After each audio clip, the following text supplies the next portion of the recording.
आपको बताऊं हालात इतने ज़्यादा ख़राब क्यों हैं? आपकी तवज्जो है आपकी दो चीज़ों की वजह से जो मैंने समझा। हो सकता है हमारे किसी आलिम की, किसी मुफक्किर की राय मेरी राय के अलग हो, हम उनका भी एहतराम करेंगे। जो अब तक मैंने समझा, दो चीज़ों की वजह से मुल्क में कौम मुस्लिम के हालात इतने ख़राब हैं। नंबर एक, एजुकेशन पर तवज्जो न देने की वजह से, और नंबर दो, सियासत में हिस्सेदारी न होने की वजह से। सिर्फ दो चीजें हैं। एक, एजुकेशन पर कौम मुस्लिम की आज तक तवज्जो नहीं है, और दूसरी, सियासत में हिस्सेदारी नहीं है। हमारे लोग आज तक दरी बिछाने में फख्र महसूस कर रहे हैं। हमारे लोग आज भी गैरों के पोस्टर लगाने में फख्र महसूस कर रहे हैं। हमारे लोग आज तक गैरों के लिए स्टेज लगाकर उन्हें सोफे पे बैठने नहीं दिया जा रहा है। स्टेज लगाने के बाद धक्के मार के नीचे उतार दिया जाता है, फिर भी नीचे बैठ के गलत बयान सुन के तालियां बजा रही हैं। ये हाल आज हमारी कौम के लोगों का हो गया। मिजाज क्या बना लिया, कोई बात नहीं, नेता लोगों के साथ रहेंगे, कम से कम गली मोहल्ले के छोटे मोटे नेता कहलाएंगे। अपनी फिक्र को जरा संभाल लीजिए। वाइट कुर्ता पजामा पहनने से कोई कौम का नेता नहीं हो जाता है। अपने आप को नेता समझने से कोई नेता नहीं होता है। किसी गैर की दरी बिछाने से कोई नेता नहीं होता है। किसी गैर के जय विजय के नारे लगाने से कोई नेता नहीं होता है। याद रखिएगा, अल्लाह ने हमें गुलामी के लिए पैदा नहीं किया है, खुदा ने हमें क़यादत के लिए पैदा किया है। खुदा ने हमें लीडरशिप के लिए पैदा किया है। हम नारा क्यों लगाएं? अल्हम्दुलिल्लाह इमाम अहमद रजा के पीर खाने मारहरा मुतहरा से आवाज आई, किसी की जय विजय हम क्यों पुकारें, क्या गरज हमको, हमें काफी है सैयद अपना नारा या रसूल अल्लाह। आज हालात हमारी निगाहों के सामने, एक, सियासत पर तवज्जो नहीं और हिस्सेदारी नहीं, और दूसरी, एजुकेशन पर।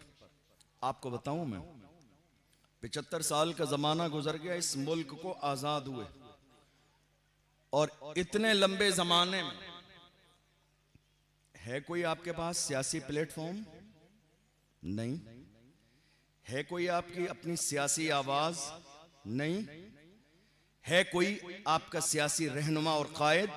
नहीं, और शायद कोई बन भी नहीं सकता है, क्योंकि हमारी कौम के कान इतने कमजोर हैं। ये काम करने वालों की कदर नहीं करते हैं, कान भरने वालों की कदर करते हैं।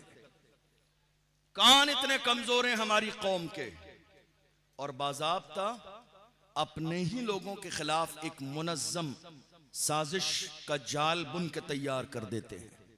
हालत यह है, मुल्क आजाद हुआ, एक सियासी पार्टी थी इस मुल्क में, सबने उसी का दामन थाम लिया, लेकिन थोड़े से जमाने के बाद लोगों को यह बात समझ में आ गई, हिस्सेदारी क्या है और ताबेदारी क्या है, हिस्सेदारी क्या है और गुलामी क्या है। लोग अलग होते गए, सियासी पार्टियां बनती गईं।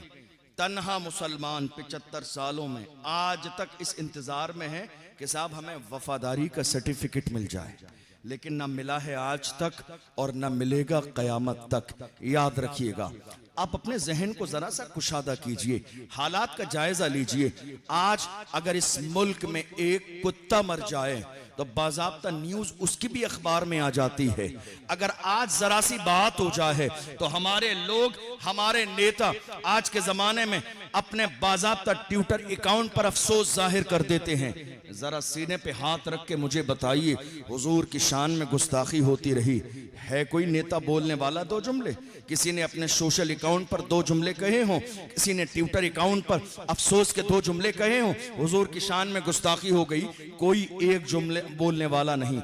और ये हादसा एक बार नहीं हुआ, 2-4 साल के जमाने में कई बार जगह जगह मेरे आका की शान में गुस्ताखी हुई। मुझे बताइए, जिसे आपने अपना लीडर कहा, जिसे आपने वोट दिया, जिसे आपने अपना नेता कहा, क्या हुजूर की शान में गुस्ताखी के बाद वो आपके साथ खड़े हुए? नहीं, एक शख्स भी आपको ऐसा नजर नहीं आएगा इस मुल्क की सरजमीन पर। क्या आज भी वक्त नहीं आया हमें सोचने के लिए कि सियासी तौर पर हमें सोचना क्या है। हमारी अजान की बात आई, कोई बोलने के लिए आगे नहीं आया। मस्जिद की बात आई, कोई नहीं आया। कितनी मस्जिदों पे बिल्डोजर चला दिए गए, कोई एक जुमला बोलने वाला नहीं। मुल्क में कितने मदरसों पे ताले लगा दिए गए, कोई बोलने वाला नहीं। कितने इलाकों में लाउड स्पीकर उतार दिए गए मस्जिदों से, कोई बोलने वाला नहीं। कितने जलसे और जुलूस की परमिशन लास्ट मोमेंट पर कैंसिल हो गई, कोई एक जुमला बोलने वाला नहीं। कितने जवान जेल में डाल दिए गए, जुल्मन कैद कर दिए गए, कोई एक जुमला बोलने वाला नहीं। फिर भी आज कौम मुस्लिम ये समझने के लिए तैयार नहीं है कि सियासी तौर पर हमारी जिम्मेदारी क्या है। सियासी तौर पर हमें जागना होगा, सियासी तौर पर हमें अपनी क़यादत को मजबूत करना होगा, सियासी तौर पर हमें गुलामी की नहीं आजादी की जरूरत है। हम तो ये देख रहे हैं कि इस मुल्क में कौम मुस्लिम के लिए बोलने वाला सिर्फ एक ही है, एक ही है, एक ही बोलने वाला है। बात अजान की हो, बोलने वाला एक ही है। बात नमाज की हो, बोलने वाला एक ही है। बात सलमान अजहरी की हो, बोलने वाला एक ही है। बात तबरेज अंसारी की हो, बोलने वाला एक ही है। बात पहलू खान की हो, बोलने वाला एक ही है। बात सीए और एनआरसी की हो, बोलने वाला एक ही है। बात वक्फ बिल की हो, बोलने वाला एक ही है। वो एक ही मर्द कलंदर जिसने पार्लियामेंट में बिल फाड़ दिया, वो मर्द कलंदर जिसके सर पर नक्शे नाले ने मुस्तफा की टोपी मौजूद है। मैं समझ गया जो मुस्तफा का वफादार होता है वो कौम का गद्दार कभी नहीं हो सकता। जरूरत इस बात की है कि मेरी कौम की आंखें खुल जानी चाहिए। जरूरत इस बात की है कि मेरी कौम समझे आज मौजूदा दौर के हालात क्या हैं। हमने सियासत को बिल्कुल नाजायज और हराम समझा है। यही वजह है कि आज हमारे जलसों के, पूरे हिंदुस्तान के जलसे के पोस्टर देख लीजिए, उसके नीचे लिखा होगा नोट करके, हमारे जलसे को सियासत से कोई लेना देना नहीं है। हमें सियासत से कोई लेना देना नहीं है। आपने सियासत के मैदान में अपनी कुर्सी खुद ही छोड़ दी, खुद ही आपने कह दिया हमें सियासत से कोई लेना देना नहीं है। याद रखिएगा, जो लोग कहते हैं ना हम सियासत नहीं करेंगे, वो याद रखें उनके साथ सियासत कर दी जाएगी। सियासत आप नहीं करेंगे, आपके साथ कर दी जाएगी। हमने तो हमारी कौम की बुज़दिली यहां तक देख ली। 2-3 साल के जमाने में बेशुमार उलमाए इकराम मस्जिदों से बाहर निकाल दिए गए, बेशुमार उलमाए इकराम को मदरसों से बाहर निकाल दिया गया। खास तौर पर इमामों को इमामत छोड़नी पड़ी, कमेटी ने निकाल दिया। वजह क्या थी? वजह सिर्फ इतनी थी कि उन्होंने जुमे के खिताब में नामूस रिसालत की बात की। मस्जिद की कमेटी ने आके कहा, हजरत आप यहां इस तरह की तकरीर करते हैं, हमें आगे जवाब देना पड़ता है। उन्होंने व्हील चेयर पर बैठने वाले का नाम अपनी तकरीर में ले दिया जुमे में। कमेटी ने आके कहा, हजरत बस आप अपना हिसाब कर लीजिए। हालात ऐसे रहे, कौम की बेदारी की बात की। आके कमेटी ने कहा, हजरत जुमे के बाद हिसाब कर लीजिए, हालात अच्छे नहीं है, हमें आगे हिसाब देना पड़ता है। मैं तो ऐसी कमेटी वालों से बड़ी मोहब्बत से हाथ जोड़ के कहता हूं, तुम्हारे बस का नहीं है, छोड़ दो।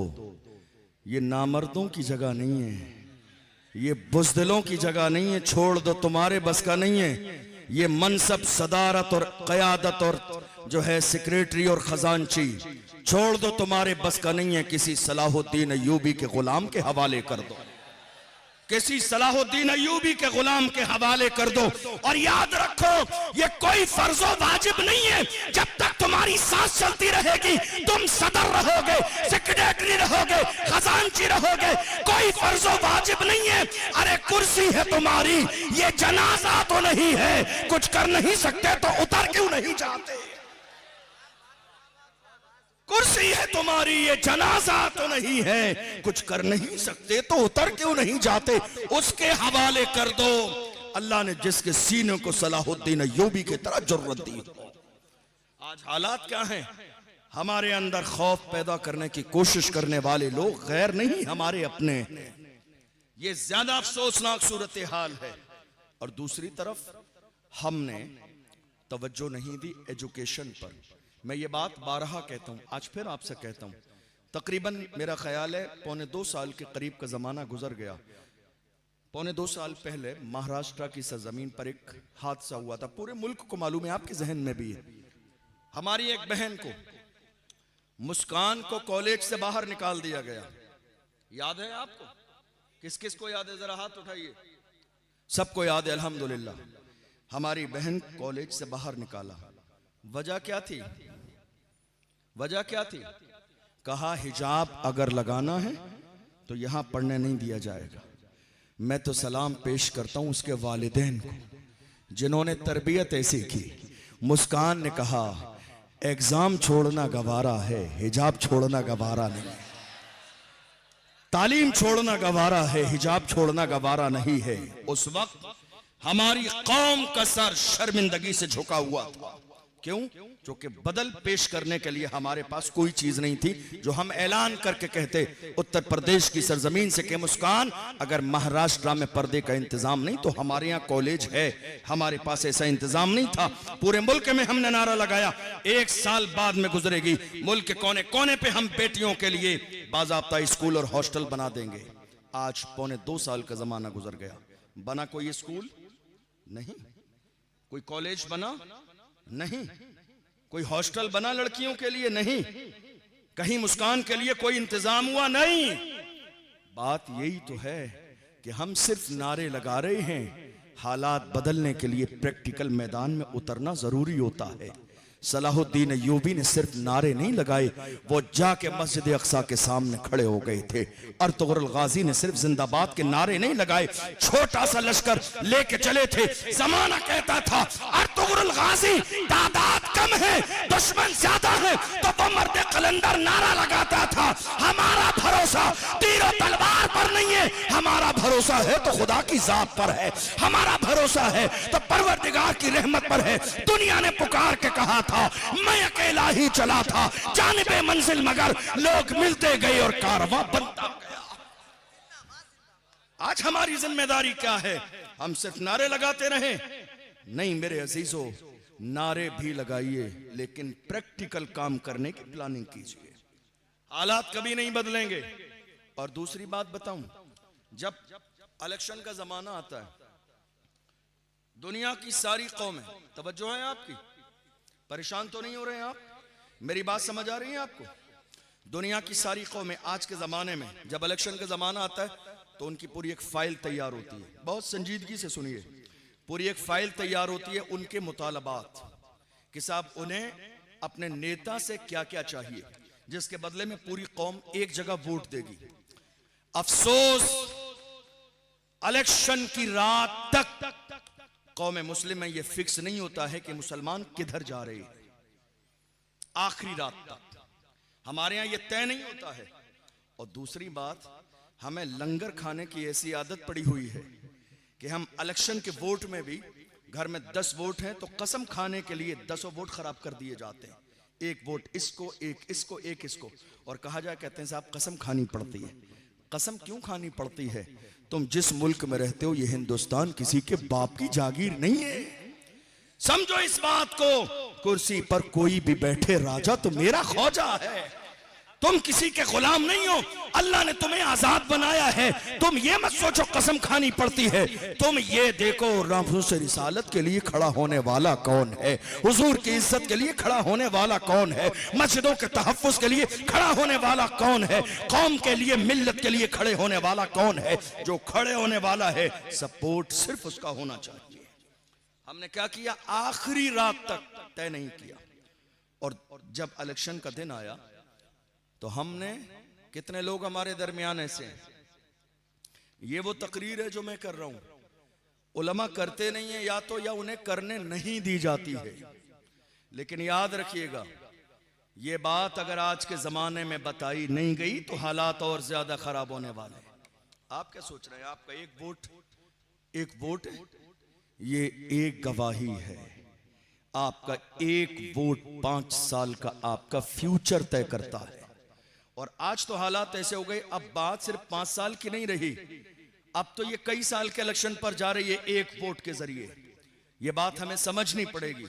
हमारे दरमियान कितने लोग ऐसे जिन्होंने रात के अंधेरे में 500 रुपए में, 1000 रुपए में पूरे खानदान के वोट बेच दिए। और उसके बाद आके जुमे में कहते हैं हजरत जरा दुआ करा देना अल्लाह जालिम हुक्मरान से निजात दे। 500 रुपए में वोट बेच दिए पूरे खानदान के, कहते हैं हजरत दुआ करा देना अल्लाह जालिम हुक्मरान से निजात दे। अरे उससे बड़े जालिम तो आप हैं, आपने 500 रुपए के लिए कौम का सौदा कर दिया, रात के अंधेरे में हमारी इज्जत का सौदा कर दिया, मस्जिदों के तहफ्फुज का सौदा कर दिया, खानकाहों के तहफ्फुज का सौदा कर दिया। अल्लाह की इज्जत की कसम खा के कहता हूं, आज मारूफ मुल्क जैसे शहजादे जो है इस दुनिया में जिंदा हैं, ये खानकाहों का वकार सलामत है इन बुजुर्गान दीन की वजह से, वरना हमारी कौम में छुपे हुए दलालों ने इस बात में कोई कसर बाकी नहीं छोड़ी थी कि मस्जिदों मदरसों और खानकाहों का तहफ्फुज पामाल हो जाए। अल्लाह इन शहजादों को सलामत रखे जिन्होंने हर तरह की कुर्बानियां दी हैं, मगर खानकाहों का तहफ्फुज बाकी है, उनकी शान बाकी है, उनकी इज्जत बाकी है, उनके अपने औरादो वज़ाइफ बाकी है। मगर याद रखिएगा, दुनिया की कोई कौम वो जंग कभी नहीं जीत सकती जिसमें दलाली करने वाले अपने लोग मौजूद हों। आज हालात क्या हमारे अंदर ऐसे लोग नहीं है? हमारे अंदर आज दलाली करने वाले अपने ही हैं, कौम की मुखबरी करने वाले अपने ही हैं। और वो क्या सोच रहे हैं मालूम है? जब परेशानी का वक्त आएगा, मारा जाएगा, तो मेरे साथ बड़ी इज्जत का मामला होगा, मेरे लिए तो रेड कलर का कारपेट बिछाया जाएगा। नहीं जनाब, डॉक्टर राहत इंदौरी ने बहुत पहले कहा था, लगेगी आग तो आएंगे घर कई इज्जत में, यहाँ पे सिर्फ हमारा मकान थोड़ी है, जो आज साहिबे मसनद है कल नहीं होंगे, किराएदार हैं जाती मकान थोड़ी है, सभी का खून है शामिल यहाँ की मिट्टी में, किसी के बाप का हिंदुस्तान थोड़ी है। आज ना ही सियासी तौर पर हमारी तवज्जो है और ना ही एजुकेशन के हवाले से हमारी तवज्जो है। हम बैठकर ये सोचें कि साहब कोई थाली में सजा के हमारे लिए बेहतर और अच्छे दिन पेश कर दे, ऐसा किसी दौर में नहीं हुआ। क्या सलाहुद्दीन अय्यूबी ने कुर्बानी नहीं दी? क्या मोहम्मद बिन कासिम ने मेहनत नहीं की?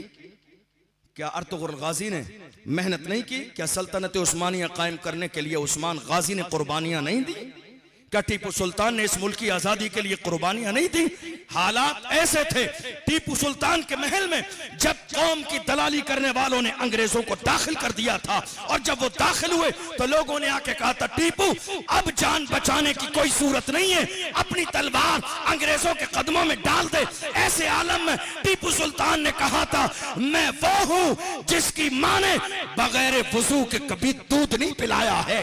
तुम क्या जानते हो? टीपू किसी बुज़दिल मां के बेटे का नाम है। अल्लाह की इज्जत की कसम खा के कहता हूं, जान जाती है तो जाती रहे, मगर गर्दन झुकेगी तो सिर्फ परवरदिगार के सामने, सर झुकेगा तो खुदा के सामने। और वो जुमला जो तारीख में सुनहरे हरफों से लिखा हुआ है, टीपू सुल्तान ने कहा था, शेर की एक लम्हे की जिंदगी गीदड़ की 100 साला जिंदगी से बेहतर है। ये हमारे तेवर हैं, ये हमारी तारीख है, ये हमारा अंदाज है।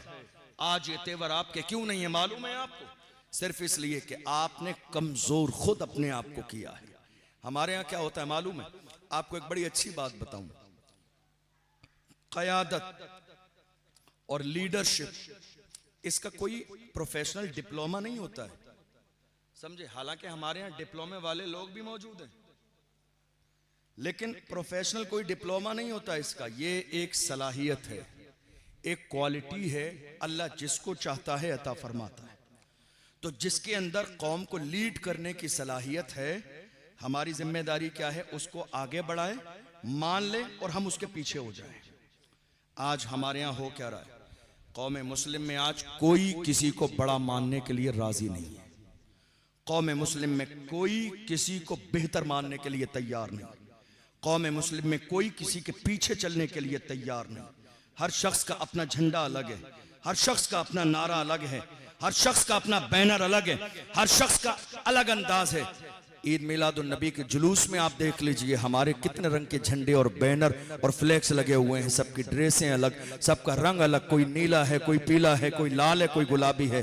क्या ही अच्छा होता कि हम जुलूस मोहम्मदी हजारों की तादाद में निकलते हैं, काश हम शुरू से लेकर आखिर तक वो रंग पसंद कर लेते जो मोहम्मदी रंग है, जो मुस्तफ़ा जाने रहमत का पसंदीदा अमल है। हुजूर ने सफेद रंग से मोहब्बत फरमाई, नाजायज नहीं है दूसरे रंग, लेकिन जिसमें इत्तेहाद नजर आए, जिसमें एकता नजर आए, जिसमें बाज़ाब्ता कौम के अंदर जो है एक रौनक नजर आए। क्या ये मुमकिन नहीं है कि हम एक लाइन में एक जैसे खड़े हो जाएं? मगर अफसोसनाक सूरत हाल ये है, हमारे यहाँ कोई किसी को बड़ा मानने के लिए राजी नहीं है। सबकी अपनी अपनी प्लानिंग है, ना मीटिंग है, ना राय है, ना मशवरे हैं।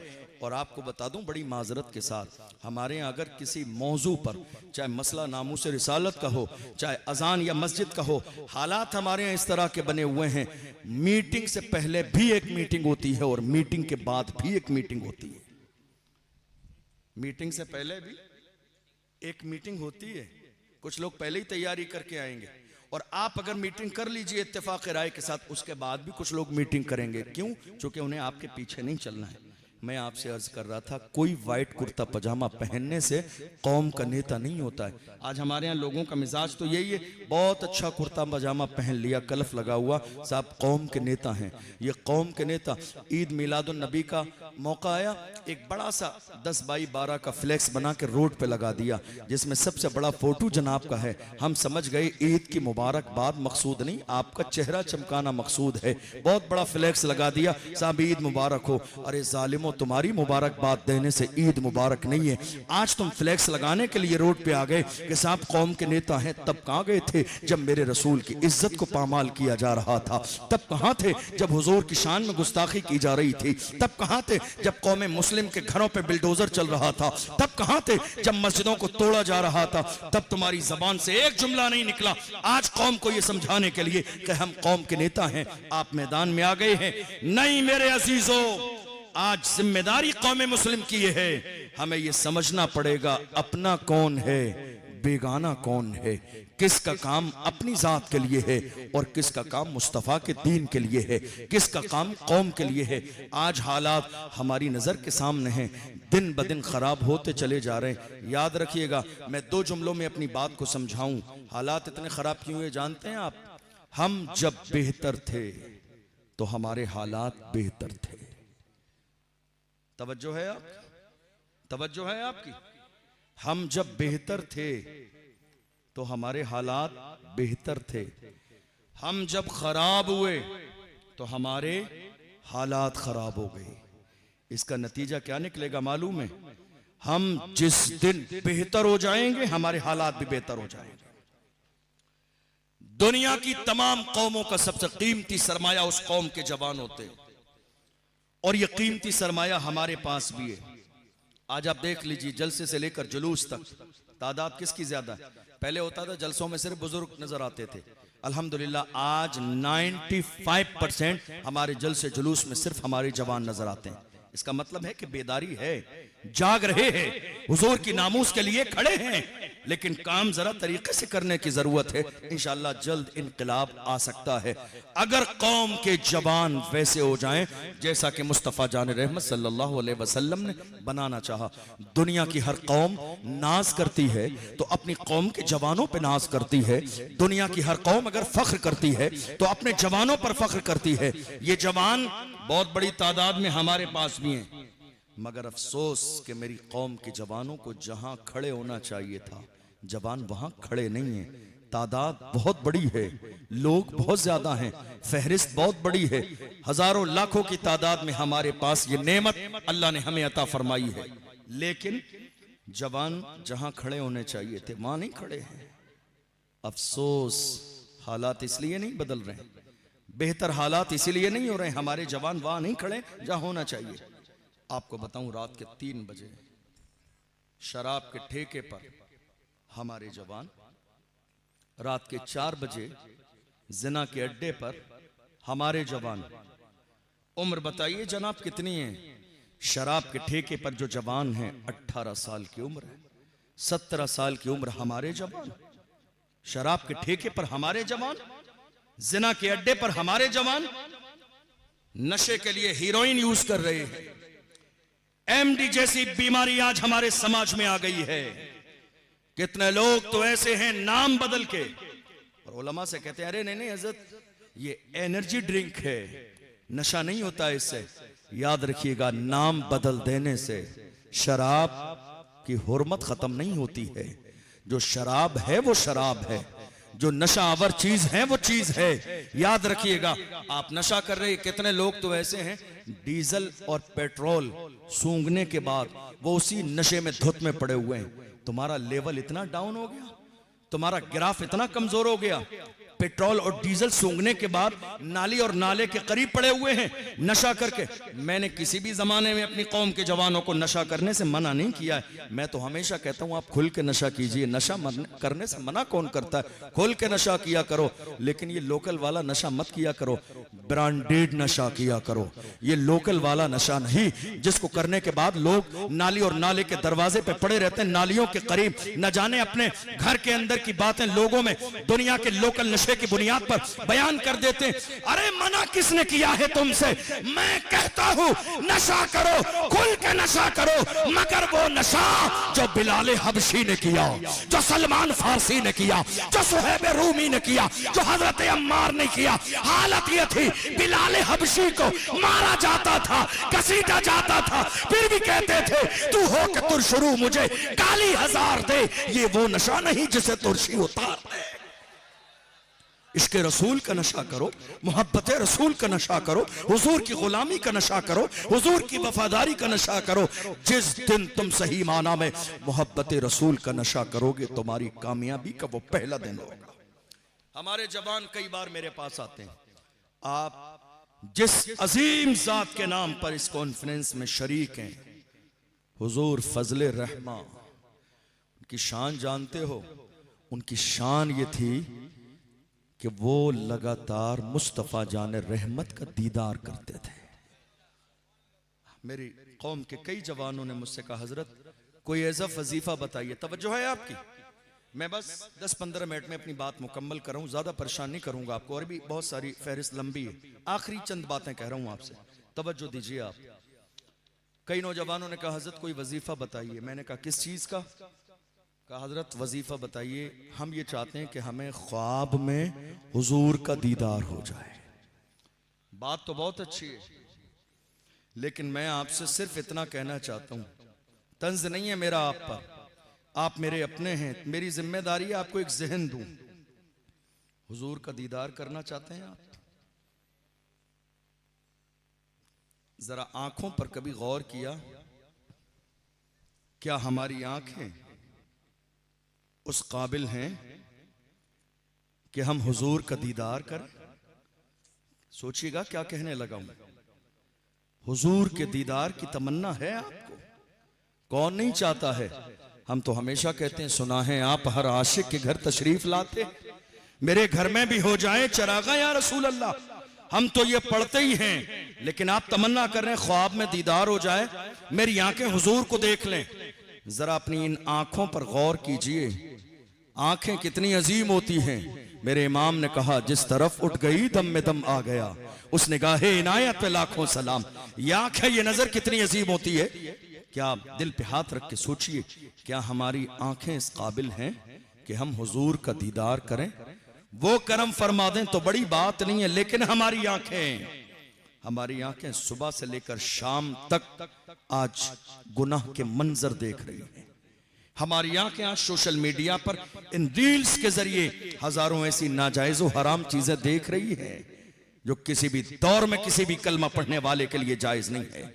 आप कह रहे हैं साहब दुआ कर दीजिए हमें, मुस्तफा जान रहमत हमको हम अपनी आंखों से देख लें। ए मेरे अजीजों, जिस दिन तुम्हारी आंखों में हुजूर को देखने की सलाहियत पैदा हो जाएगी, वो देर नहीं फरमाएंगे, वो करम फरमा देंगे। अपनी आंखें इस काबिल तो बनाओ, अपनी नजर ऐसी तो बनाओ। हमने नजर वाले देखे हैं, हमने नजर वाले देखे हैं, अल्लाह अकबर, ख्वाब में नहीं। जब इमाम अहमद रजा जब गए हैं हज के लिए, मुस्तफा जाने रहमत की चौखट पे खड़े हो के कहा था उठा दो पर्दा, दिखा दो चेहरा कि नूर बारी हिजाब में है, जमाना तारीक हो रहा है कि महर कब से नकाब में है। जब दीदार न हुआ तो कहते हैं वसुए लाल हजार फिरते हैं, तेरे दिन ए बहार फिरते हैं, जो तेरे दर से यार फिरते हैं, दर बदर यूं ही ख्वार फिरते हैं। आह कल ऐश तो किए हमने, आज वो बेकरार फिरते हैं। कोई क्यों पूछे तेरी बात रजा, तुझसे कुत्ते हजार फिरते हैं। बात जब यहां तक आई तो इमाम अहमद रजा ने सोते हुए नहीं जागते हुए खुली आंखों से मुस्तफा के चेहरे का दीदार किया।